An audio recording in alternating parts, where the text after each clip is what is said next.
Hey up lads and lasses, Damphyre here, back again with some more Infinite Lagrange. Today, going to look at the feature update preview. I want to do this because this will be the preview for the test server that's coming up, most likely anyway. So it'll be an interesting one for anyone that gets in. You get a little bit of knowledge here of what you can be testing and that kind of thing, and it's pretty interesting. I had a quick sort of scan read through of this a little bit earlier. So yeah. Anyway, without further ado, let's jump in. Dear explorers, greetings. The development of Lagrange network ship technology has a long history of profound technological advancements in terms of material science, weapon science, remote sensing technology, and other fields. In order to better reflect the comprehensive and detailed technical design of the Lagrange net universe, and also to provide richer gameplay strategy, we are attempting to upgrade the current weapon adjustment gameplay by introducing diverse ship technology enhancements and by enriching the co-location strategies while emphasizing ship characteristics. Co-location strategies. I'm not sure that's quite right, but anyway. In addition, by endowing weapon technology with new functions, we aim to revitalize the current gameplay system. In this preview, we will focus on introducing the details and new experience you can expect to experience after the adjustment function update. So, Star System Limited Techs, enriching the battlefield environment. The universe is an infinitely strategic and it is infinitely vast, and the diverse star system environment in the game serve as chessboards for all intrepid explorers to harness their tactics. In order to adapt to different development goals and the diverse conditions of star systems, we have launched a series of carefully crafted Star System Limited techs. These technologies can be exchanged via weapon techs and can be used on ships of specific levels or models, providing significant enhancements in various aspects, such as fleet formation, weapon performance, tactical stats, to inject more strategic depth into ship configuration and tactical positioning. So yeah, we're going to see some interesting stuff popping up, I think. For example, in the Node Recovery Agreement, explorers can obtain a formation cooperation technology that can change the position of ships in battle. I had a little bit of a discussion with a friend of mine on Discord because we read this, I think it was a couple of weeks ago. I was on the Chinese server. I was waiting for the translation to come through to do this video. And both of us decided that the most broken thing you could possibly do is, depending on how many you could move, but try and move your solar whales, if you're using them, into the back row, with winged hussars in the back row, and then to top that off, add Mertees to the back row. And then all of a sudden, you've got your carrier in the back row, which wants to be you're the best carrier in the back row that wants to be targeted by everyone running Jaeger and stuff like that, and the anti-carrier swarm fleet has now got Winged Hussar and the Mertee Pulse just demolishing any aircraft that venture into the back row to try and kill the carriers. Could be hilarious. So, explorers can obtain command cooperation technology that reduces the command points of cruisers. This is for node recovery as well. In the data that's in the Trojite. So you get reduced command points of cruisers, which could be a lot of fun. Generally speaking, I still believe that cruisers are relatively overcosted for the damage and performance. So bringing the command points down of some of the cruisers is going to be really quite nice. If you can get, say, either Connemara Plasma or Callisto Heavy Torp, bring that down from like the 20 CP cost that they are at the moment, although I think the Connemara is 18. I'd need to double check that. But bring it down so it's like 14, 15 CP. It's really cost effective at that point because it does equal about 2 destroyers per cruiser at that point, roughly. So, be quite another nice one to try around and play around with. Data rescue. Explorers can obtain a special protective structure technology which can significantly improve the HP of super capital ships, but also increases the manufacturing costs. So those giant solar whales that I think they have something silly like 300,000 HP. It's probably more. It probably is more. I'm probably getting that completely wrong. Can you imagine though a solar whale with like 500,000 HP? You ain't killing it anytime bloody soon, that's for certain. In addition to technologies that can be widely applied to various ships, specific models of ships will also receive exclusive technology enhancements in different star systems, which will improve the combat performance of ships based on where they are fighting. Explorers will also have the opportunity to experience other exciting new technologies, depending on signed identity agreements, as to what changes these innovative technologies will bring to the universe that awaits for you to discover with your fellow explorers. Got a little picture here. Reduce ship command points by 2. So you get a 10% saving on cruisers there. Well, if they're 20 cost, and it's not bad. So like a Callisto at 18 CP, a heavy torp, and we already run it for 20 CP. So at 18 CP, it's not bad. It will help out because you normally run about 4 of them, so that's about 8 CP you're saving. And that could be, you know, another destroyer into the fleet or something of that nature. It's a shame these don't look like they're going to be permanent, but we're not sure. You can also see that the exchange here is actually for weapon tech. So it costs you nothing, relatively, which is actually also quite nice. We can see some other ones here as well. When the ship's HP falls to 10%, it retreats to the back row of your formation.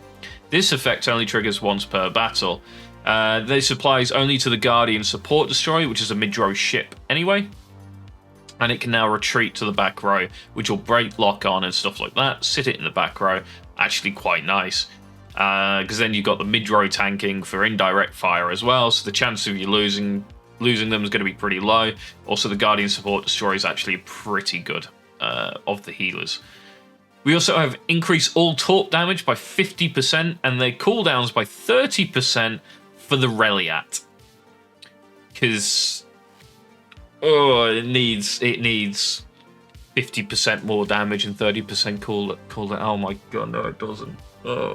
I'm hoping that is only the base. It does say the Rapid Torpedo Frigate, which is the base, because then you have the Energy Torp and the Stealth. But yeah, that's still quite nasty. You probably see those getting run in that server for certain. We then have deeper ship specialization. Ship systems have different characteristics and potential uses. Explorers can invest in required weapon techs, and through adjustments, various enhancements can be unlocked for ship systems, such as projectile improvement, power arrays, rapid weapon maintenance, complex support, and impact-resistant structure, and more, opening the way for specialized improvements to system capabilities on multiple levels. After adjustment are completed, blueprints will permanently acquire the corresponding enhancement effect, and these will not reset when returning to the hub system. By gathering weapon techs through continuous star system exploration, you can build up solid collection of blueprint techs. So this sounds like it's completely and utterly replacing the current system in-game of the weapon tech upgrades, where you get a weapon, you push its damage up to 30%. We're going to get specific ways to buff ships for carriers. We might be able to get ways to just increase damage of aircraft in hangars.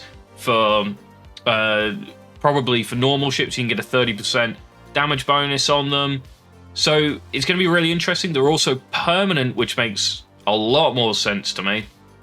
And yeah, this is huge changes and really well liked.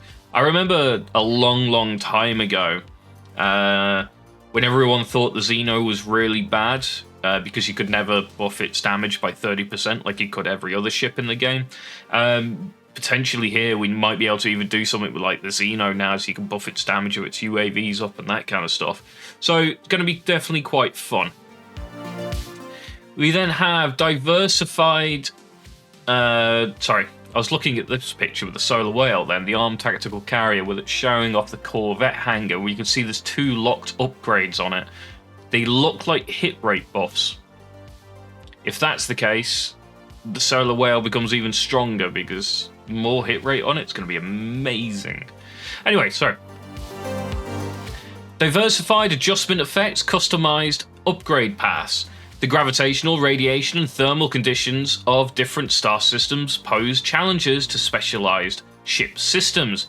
The performance of each ship system needs to be adjusted after entering a new environment in order to achieve optimal performance. After unlocking and adjusting a system, further investment in weapon tech can increase the maximum effectiveness of enhancements within the system and unleash the system's adjustment potential. A blueprint weapon system, aircraft system, UAV system. Yeah, because Xenos need 30% more damage. Jamming system, integrated support system, and armor system all have the potential for adjustment. Different ships have different advantages in terms of anti-air, survivability, support, and other aspects, and adjustment effects will also reflect these unique advantages. You can try different adjustment paths based on your understanding of your available ships in order to better leverage their advantage and potential. We can see here it says enables the system adjustment feature, which makes it possible to specify enhancements of the system. And then we can see a little bit below, I'm guessing this is in regards to possibly the Solar Whale still, increase the hit rate of aircraft or UAVs in the hangars by 24.5%, plus 1.5% per level. We can see there's 10 levels possible, and we have the same success rate as we did previously with the weapon enhancements. So, really good changes. This is going to open up a whole world of new tier lists, because this is going to take forever for me to test all of these ships again after you can enhance them, and then I'm going to have to talk about each ship again. Oh god. Well, I guess I got a reason to do 2 videos a week again. Let's look at the Predator anti-aircraft cruiser. For instance, the adjustment effect before the update increased the damage per hit of weapons, which is useless on a Predator. After the update, you'll be able to undertake adjustment improvements spanning multiple aspects. The AA missile systems can adjust the anti-aircraft support enhancements to extend the duration of hit rate increase effect after this strategy is launched. The defense cannon system can adjust the anti-aircraft radar enhancement, further improving the hit rate of weapons in a system against fighters and corvettes. The aircraft loading system can adjust the auxiliary attack radar enhancement, further improving the hit rates of fighters carried. The armor system can adjust the kernel structure enhancement to further enhance the HP of your ship. So you can see there, there's these multiple different types of upgrades we can get now, instead of just the weapon system, which, like I mentioned on the Predators, it's a waste of time. But now that we can enhance AA systems, the AA cannon system, or you can get the hit rate up on your aircraft, or, you know, this is really cool.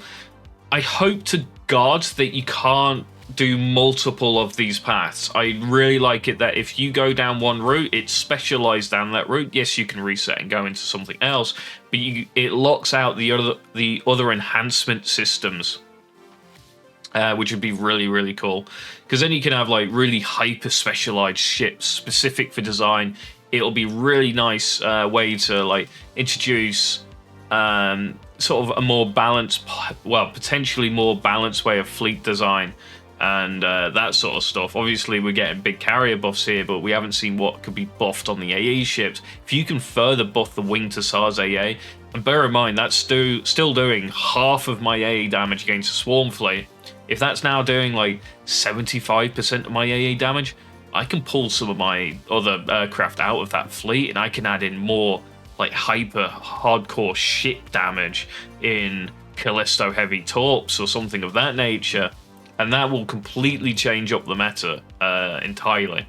So yeah, really nice changes are definitely coming. Again, this will be in the pilot server registration, which releases on the 25th September. So,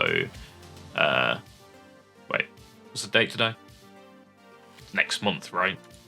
I am completely lost on what day it is. No, we're in September. It's the 25th of September. Oh, the event's on 25th of September. Probably opens up like a week after that. So, loads for us to test. Drop me a message, comment down below, or actually you better hit me up in Discord. I'll be, same as last time, probably starting a thread up for testing like I did last time. So you can all test, all write some comments and stuff down in there. And, you know, help me out, help the community out by helping me test as much as possible and providing, you know, as much information as we can get so I can do some informative videos. So, thank you guys for watching. Don't forget to like, comment, and subscribe.